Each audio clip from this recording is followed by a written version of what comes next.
Mr. Allen, we just astonishingly heard a Democrat on this committee question your allegiance to the United States. How many tours in Iraq did you do? I did 2 tours in Iraq, sir. And for how many decades have you held a security clearance? For 2 decades, sir. Ever been called into question before? No, sir. And you also received the Employee of the Year award for the Charlotte field office, is that right? That is correct, sir. Did you receive any medals during your service for the Marine Corps and the United States Navy? I did, sir. As a member of the Marine Corps, I received 2, a Navy Commendation Medal and a Navy Achievement Medal.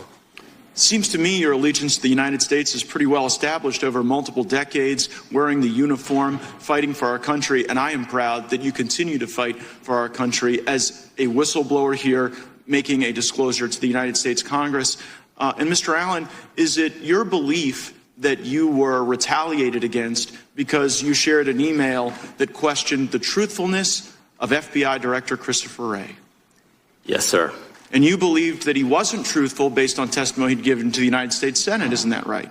Yes, sir. And in that testimony to the Senate, you believed that Christopher Wray indicated that there were no confidential informants and no FBI assets that were present at the Capitol on January 6th that were part of the violent riot. Isn't that right? Yes, sir.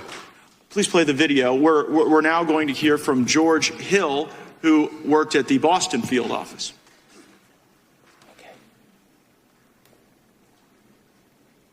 The SSA in Boston said they were going to a political rally, which is First Amendment protected activity. No, we're not uploading. We're not starting cases on these people.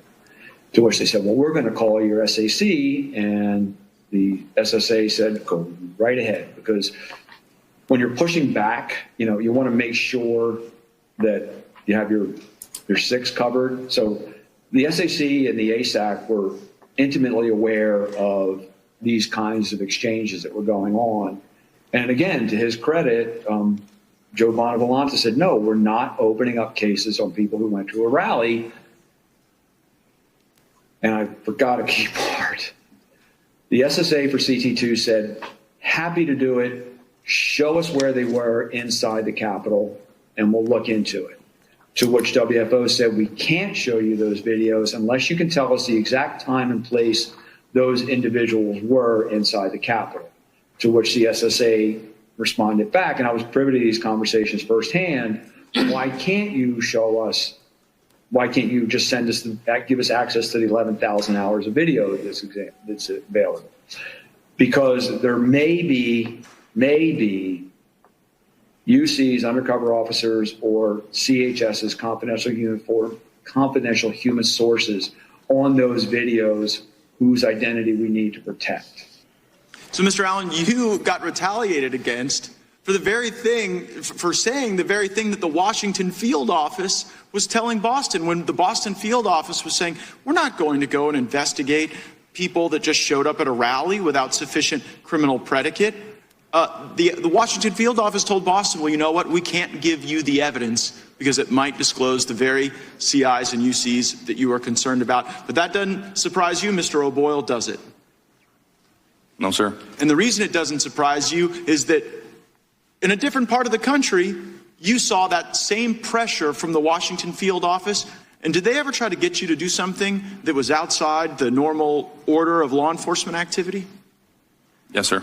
And what did the Washington field office try to get you to do that violated the law and regulations? They tried to get me to serve a federal grand jury subpoena when there was no proper predicate to do so. And the reason there was no predicate was because it was based on an anonymous tip, right? That's correct. And time and again, the Washington field office was trying to pressure you without corroboration to go start process on people. Isn't that right? Yes, sir. And so while I agree that January 6th was a violent day, a bad day, a day that nobody wants to relive, violence on January 6th doesn't justify weaponizing the government against people who were innocent and did nothing wrong. Thank you for blowing the whistle on that.